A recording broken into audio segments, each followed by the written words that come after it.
Hello and welcome to Spectrum TV News at 9. I am Francis Oyima Edet, coming to you live from Uyo, the capital city of Akwa Ibom State. Let's take a look at the headlines. Vice President Shettima meets with British High Commissioner in Nigeria. Akwa Ibom State Governor Pastor Umoino flags off construction of internal roads in and around Pananda Market. Plus, Franks outlaws climate activist group involved in protests against agro-industries reservoirs. We will bring you details of these stories and more in a moment.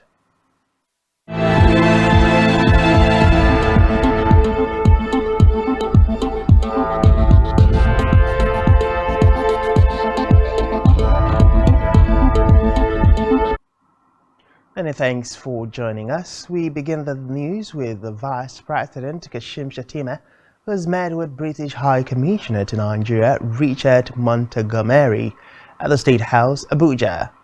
In a chat with State House correspondent after the meeting today, the British High Commissioner said the meeting with the Nigerian Vice President was fruitful as it focused on how to ramp up bilateral relations between the two countries, particularly in the area of boosting economic engagement. Montgomery said of fuel subsidy and unification of foreign exchange rates. The British High Commissioner said he discussed with the Vice President on the measures to cushion the effect of the President's first policies like subsidy removal. Away from that, the federal government and Anambra state government have urged traditional rulers in the southeast to work towards the promotion of Primary Health Care Development Agency and PHCDA, Faisal Shuaib, and Anambra State Governor Chukwuma Soludo met the call in Awka during the maiden quarterly review meeting of the Southeast Traditional Rulers Committee, SETRC, and Primary Health Care Delivery.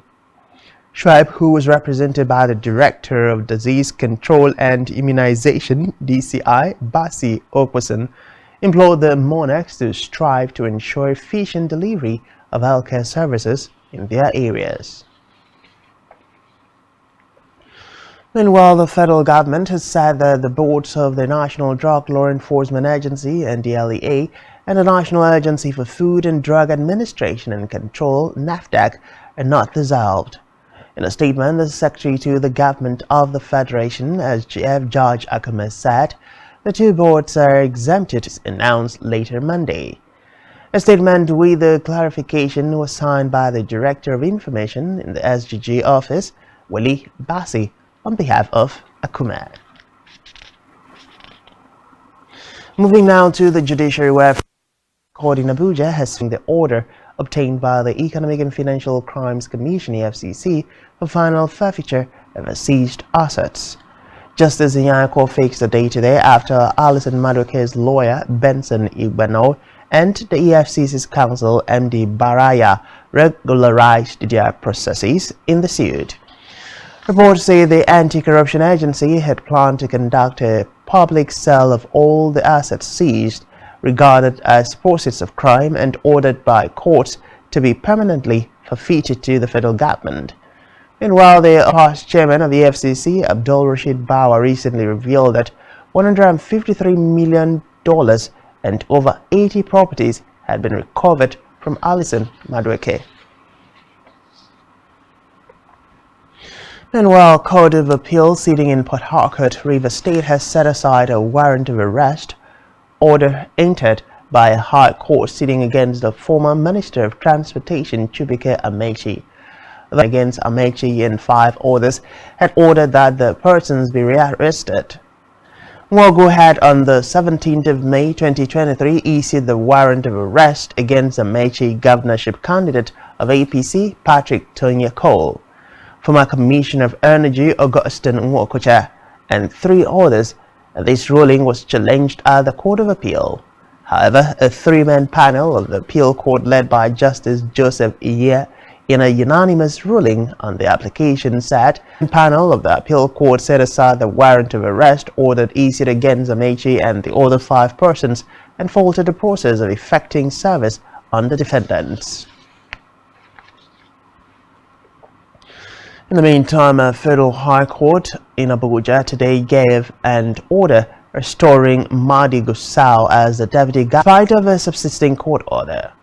Justice Inyanya Coroner judgment also set aside all the steps and actions taken by the House of Assembly, former Governor Bello Matawalle, and the State Chief Judge in the purported impeachment of Gusau during the pendency of the sitting court. Justice Okoro, who held that the act of the then Assembly Speaker, ex-Governor Chief Judge, cannot be allowed to stand, described it as null and void and of no effect whatsoever.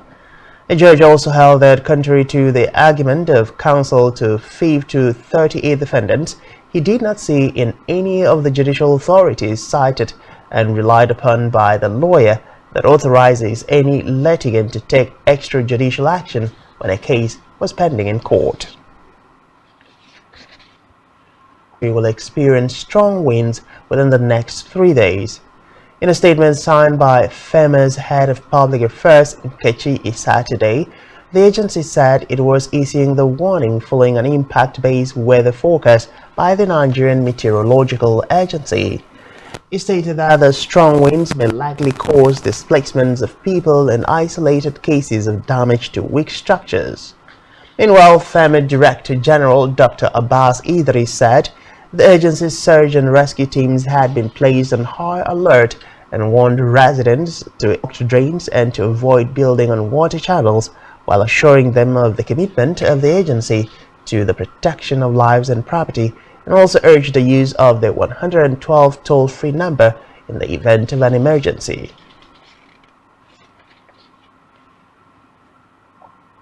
In a separate development, Bill Gates, co-chairman of the Bill and Melinda Gates Foundation, has participated in a conversation with Nigerian students and young leaders today. A moderated event tagged Advancing Africa, Unleashing the Power of Youth in Science and Innovation took place in Lagos State. A Microsoft co-founder noted that artificial on food crisis, the United Nations has donated $20 million to help address challenges of food security and nutrition in northeast Nigeria.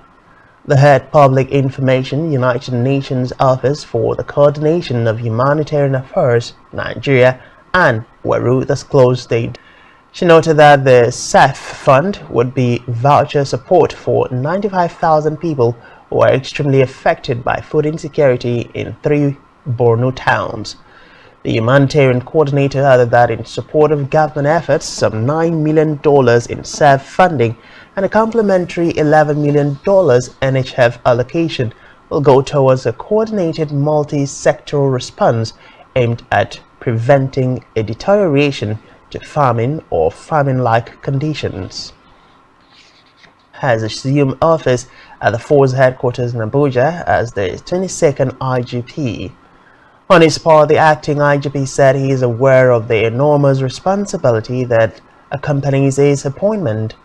He appealed for cooperation and teamwork, promising to run a transparent and integrity-driven. Abba Kabir Yusuf has reinstated Muhayi Magaji as the chairman of the Public Complaints and Anti-Corruption Commission, PCACC. This is according to a statement today signed by the governor's spokesperson Sanusi Bature, who disclosed that Magaji's reinstatement is to allow for the completion of his tenure. The statement also notes that the PCACC's bar's reinstatement is with immediate effect and in compliance with a court order. Recall that the Kano State House of Assembly in 2021 asked the anti-corruption boss to step aside for a month after he kicked against the posting of an accountant to the agency from the office of the Accountant General of the state. Away from that, the Cross River State disclosed in a statement today by the Chief Press Secretary to the Governor Emmanuel Obeche, stating that the ban followed due consultations with security chiefs in the state. The state government warned that anyone caught going violating the directive will have their motorcycle impounded and the offender prosecuted. Back here, Kwabam State got solar lightings. He also announced Tabernacle Road as the next road to be flagged up for construction within his 100 days in office. According to him, the flag up is to fulfill the promise he made to the Apanandem market people during his campaign rally a few months ago. Earlier, the construction company in charge of the project had assured that it will be completed and delivered in 70 days. And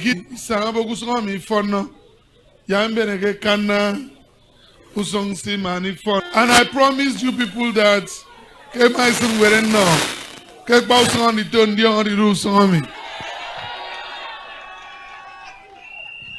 so framing get ready if fulfill promise. Let us flag off this, and then the chairman who are after saying approved.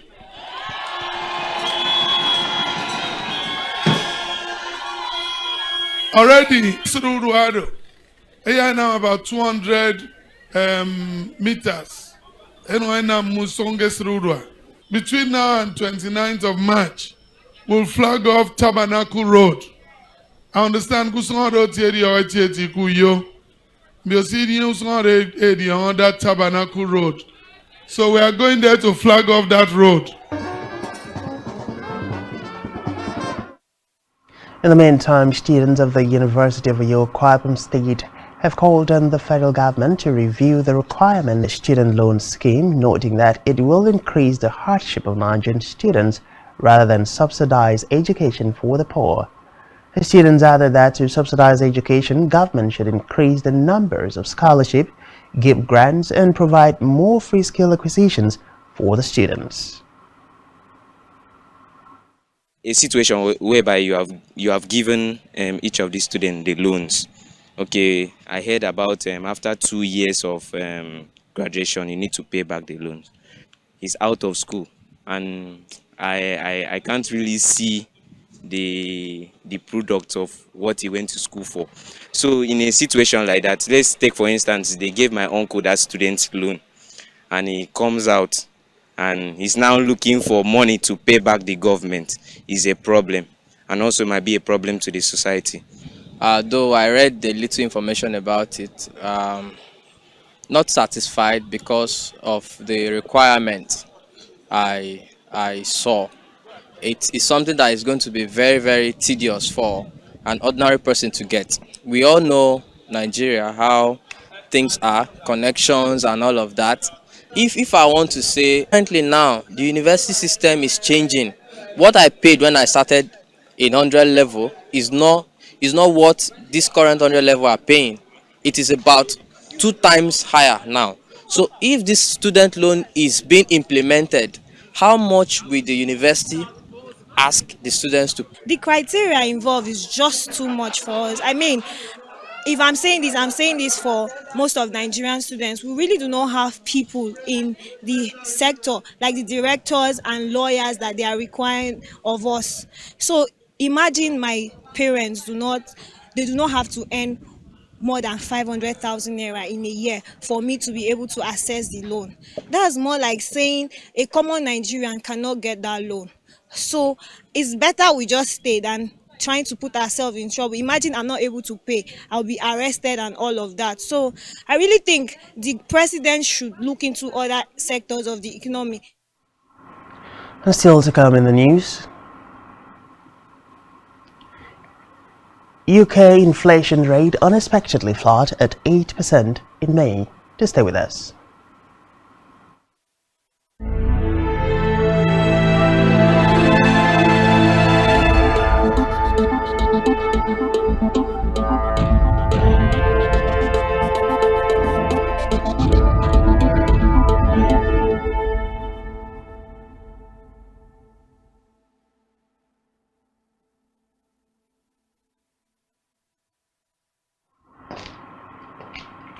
Many thanks for staying with us. We move on to the rest of the news stories.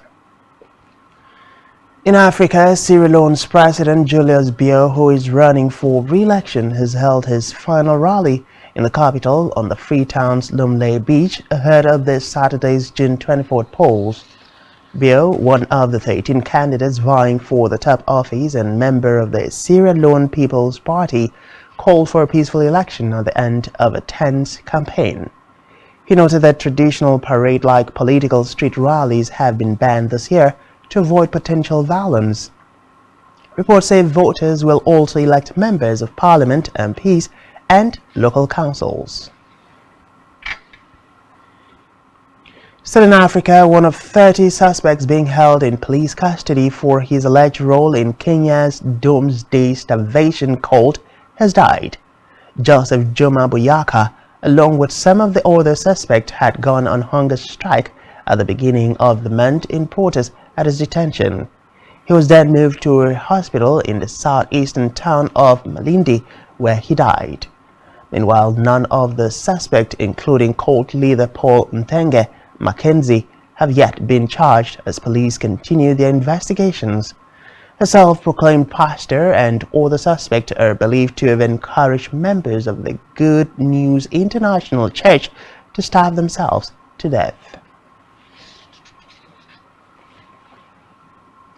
Meanwhile, reports from Sudan say fighting has broken out in all parts of the capital just before a three-day ceasefire expired early in the morning. Witnesses say the Sudanese army and the rival Rapid Support Forces (RSF) clashed in Khartoum. There are also reports of anti-aircraft fire during an army aircraft operation in Omdurman. A latest truce had been brokered by Saudi Arabia and the US. As with previous ceasefires, there were reports of violations on both sides. Recall that armed conflict between Sudan's army and the paramilitary RSF began in April. In a related development, rival Sudanese forces have been reportedly accused each other of bombing the intelligence headquarters in the country's capital, Khartoum. The army said the paramilitary Rapid Support Forces (RSF) shelled the building, while the RSF said the building situated within its areas was subjected to aerial bombardment and artillery attacks by the army. The RSF, in a statement, accused the Sudanese army of a clear attempt to erase the evidence of their heinous actions during their oppressive rule. Reports say the attack on the building came on the last day of a generally respected 72-hour ceasefire, which was due to expire at dawn today. And elsewhere, Somalia's Al-Shabaab militant group says it has carried out 2 suicide attacks on military facilities. Report says several people were killed in the explosions outside a military base in the southwestern town of Bandara, where Somali and Ethiopian soldiers are stationed. The attack comes just hours after the African Union said it would reduce the number of troops it deploys in Somalia. Meanwhile, the Gambia is enforcing mandatory inspections and testing of all drugs imported from India. The new measures come after at least 70 children in the small West African nation died last year after taking Indian-made cough syrups. The World Health Organization (WHO) said they had been contaminated with toxic chemicals commonly used in car brake fluid and other industrial products. India later said that the medicines complied with specifications when tested at home, but that the WHO responded that it stood by alerts issued for 4 of the cough syrups. Reports say all the batches were later linked to the death of 19 children in Uzbekistan. Meanwhile, India, whose pharmaceutical industry makes a third of the world's medicine, has also made it compulsory since June 1 for cough syrup makers to get samples tested before exporting their products. The Gambia is considering possible legal actions over the deaths. Still in Gambia, the alleged mastermind of last year's attempted coup in the Gambia, Lance Corporal Sana Fadera, has denied wrongdoing. He's standing trial alongside 2 other soldiers and a police officer for plotting to overthrow the government of Adama Barrow in December. Lance Corps Federer and Hayes Corps accused are facing charges of treason, concealment of treason, and mutiny. He told the court that he had not planned to overthrow the government or instigated any of his colleagues to stage a mutiny. The junior naval officer also denied the prosecutor's claim that he was unhappy his application for promotion was rejected on 2 occasions after obtaining a university degree, but admitted applying for promotion. He also denied discussing with a state witness, Sakau Gassama, to take him to a Marabout spiritual guide in Mauritania and subsequently make him the head of intelligence if the coup succeeded. Still in Africa, South Africa police are investigating the death of Tina Joemat Peterson, an MP for the governing African National Congress (ANC), was recently involved in a bribery scandal. There are suspicions that her death 2 weeks ago at the age of 59 might not have been due to natural causes. According to reports, before she died, Joemat Peterson was one of 3 MPs accused of trying to extort a bribe of around $33,000 from the husband of suspended public protector Busisiwe Mawembe to make her impeachment inquiry go away. All 3 deny the allegations, and recall that last week Mabwene released some recordings of conversations in which she alleges Joemat Peterson is heard asking for the money. Meanwhile, Joemat Peterson was a close ally of former President Jacob Zuma and served as a minister in his cabinet from 2009 until 2017.